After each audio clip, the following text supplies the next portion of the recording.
17 বছর গর্তে ছিল, এখন তারা অনেক বড় নেতা।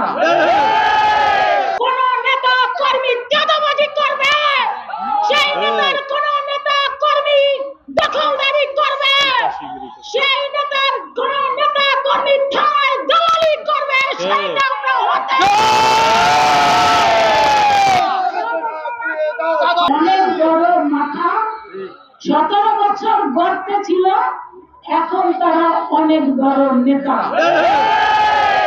এই নেতারা যারা এই নিত্য নতুন এসে যারা দালালি করছে, যারা চাঁদাবাজি করছে, যারা আমার মানুষকে জিম্মি করে তাদেরকে ক্ষতিগ্রস্ত করছে, তাদের জায়গায় এই মাদারীপুর বিএনপিতে হতে পারে।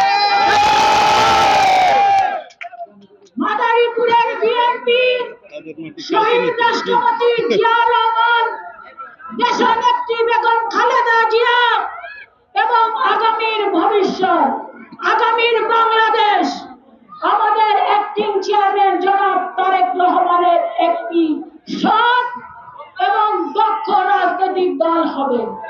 সেই জায়গায় ইনশাআল্লাহ আমরা জাতীয়তাবাদী দল আপনাদের ব্যর্থহীন ভাষায় বলতে চাই, আমরা আমাদের শেষ রক্তবিন্দু দিয়ে হলো 17